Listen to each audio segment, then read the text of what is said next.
Hello বন্ধুরা, মাই collection চ্যানেলের সাথে আমি অজয়। এর আগের ভিডিওতে আমি তোমাদের 1950 সালে ছাপানো স্কেয়ার 1 রুপি ডেফিনিটিভ কয়েন আর 1954 সালে ছাপানো রেয়ার 1 রুপি ডেফিনিটিভ কয়েন সম্পর্কে ইনফরমেশন দিয়েছিলাম। আশা করি তোমরা সবাই ভিডিওটা দেখেছো। যদি কেউ না দেখে থাকো তাহলে প্লিজ দেখে নিও। এই ভিডিওটার লিঙ্ক আমি ডিসক্রিপশন বক্সে দিয়ে দিয়েছি।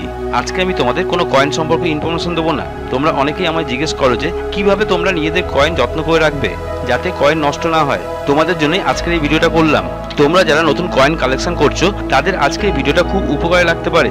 ভিডিওটা শুরু করার আগে এখনো যারা আমার চ্যানেলটা সাবস্ক্রাইব করোনি প্লিজ সাবস্ক্রাইব করে দিও, আর আজকে ভিডিওটা ভালো লাগলে অবশ্যই লাইক দিও।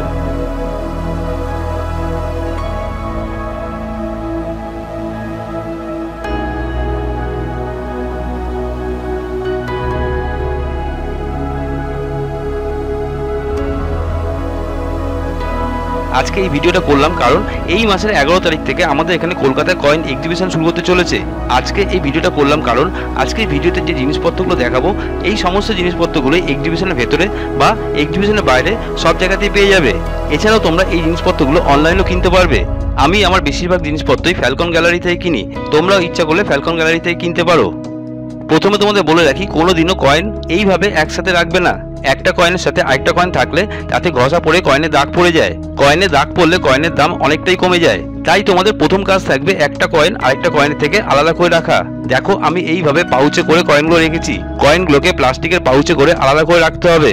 এবার আমি কিভাবে কয়েন রাখি সেটা তোমাদের বলছি।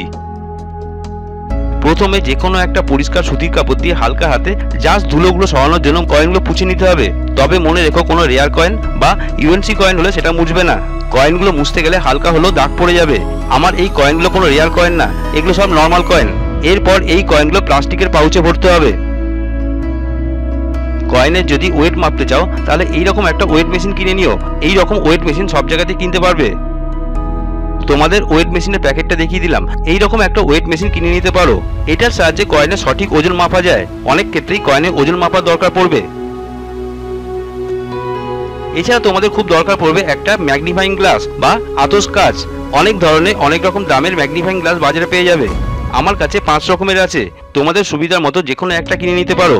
এই ম্যাগনিফাইং গ্লাস কয়েনে মিন্ট মার্ক এছাড়াও কয়েনে আরো অনেক কিছু দেখার জন্য দরকার পড়বে। কয়েনের ওজন, মিন্ট মার্ক, মিন্টিং ইয়ার সব দেখা হয়ে গেলে এবার কয়েনগুলো তোমাদের সুন্দর করে গুছিয়ে রাখতে হবে, যাতে বহু বছর পর এই কয়েনগুলো আবার যখন তোমরা দেখবে যেভাবে কয়েনগুলো পেয়েছিলে ঠিক একইভাবে তখন পাও, এই চেষ্টা করতে হবে। প্রথমে এই কয়েনগুলোকে এই রকম পাউচে করে রাখতে হবে। এই রকম প্লাস্টিকের পাউচ আমার কাছে 3 ধরনের আছে। এখন আমার হাতে যে প্লাস্টিকের পাউচগুলো তোমরা দেখতে পাচ্ছ এগুলো একটু মোটা আর কোয়ালিটিও ভালো।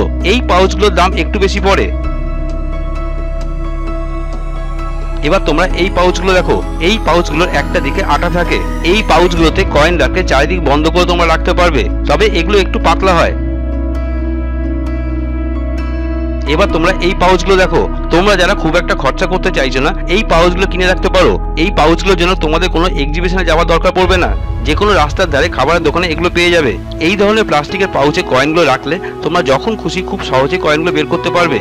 তোমরা এটাতে করেও কয়েন রাখতে পারো, তবে আমি বলবো এই ধরনের প্লাস্টিকের পাউচ ইউজ করো না।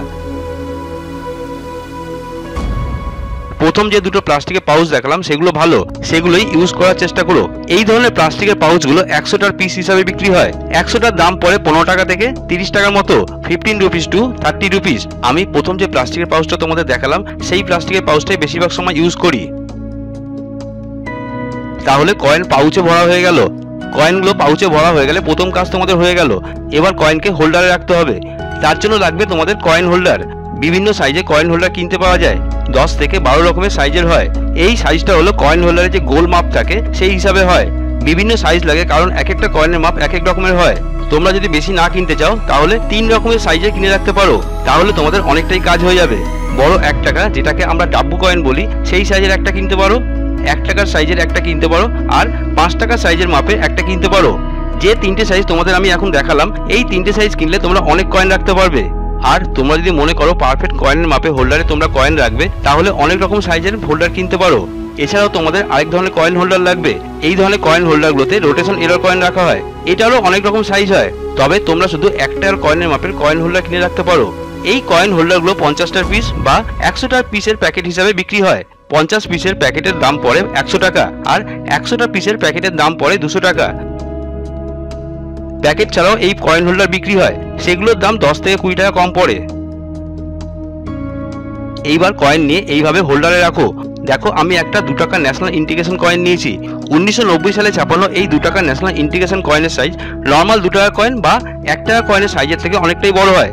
আমার হাতে যে কয়েন হোল্ডারটা ছিল এটা 1 টাকা কয়েনের সাইজের ছিল, তাই এই কয়েনটা ওখানে ফিট করছিল না। আমি এর থেকে 1 সাইজ বড় নেবো। এই সাইজের হোল্ডারও তোমাদের একটা নিতে বলেছিলাম, যেটা তোমাদের বলেছিলাম বড় 1 টাকা কয়েন বা ডাব্বু কয়েনের সাইজের হোল্ডার। এই সাইজের হোল্ডারে এই কয়েন রাখতে পারবে। কয়েন হোল্ডারে এই কয়েনটা রেখে 4টে সাইজ একটা স্টেপলার দিয়ে আটকে দাও।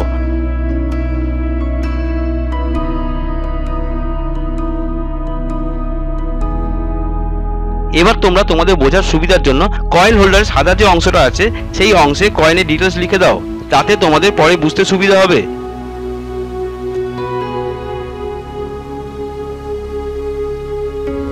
এইভাবে কয়েন তোমরা গুছিয়ে রাখবে। এবার তোমাদের কয়েন সেভ হয়ে গেল। এইভাবে আমি কয়েন গুছিয়ে রাখি। এবার তোমাদের এই হোল্ডার সমেত কয়েনগুলোকে একটা অ্যালবামে রাখতে হবে। এর জন্য একটা অ্যালবাম কিনে নিতে পারো। অনেক ধরনের অ্যালবাম কিনতে পাওয়া যায়। এই ধরনের অ্যালবামের দাম 250 টাকা থেকে শুরু হয়। এত দামি অ্যালবাম তোমরা যদি কিনতে না চাও তাহলে যে কোনো বইয়ের দোকান থেকে কোনো নর্মাল অ্যালবামও কিনে নিতে পারো, তাতে অনেকটাই দাম কম পড়বে। তবে সেগুলো অতটা ভালো হয় না। সাধারণত অ্যালবামগুলোর ভেতরে কোনো রকম সিট থাকে না। তোমরা ভিডিওতে যে সিটগুলো দেখতে পাচ্ছ এইগুলো কোনো অ্যালবামের সাথে ছিল না। এই সিটগুলো আলাদাভাবে কিনতে পাওয়া যায়। ভিডিওতে তোমরা সিটগুলো দেখতে পাচ্ছ। এই ধরনের প্লাস্টিকের সিটগুলো 5টা একসাথে একটা প্যাকেটে করে বিক্রি হয়। 5টা সিটের একসাথে দাম পড়ে 150 টাকা, 150 রুপিস।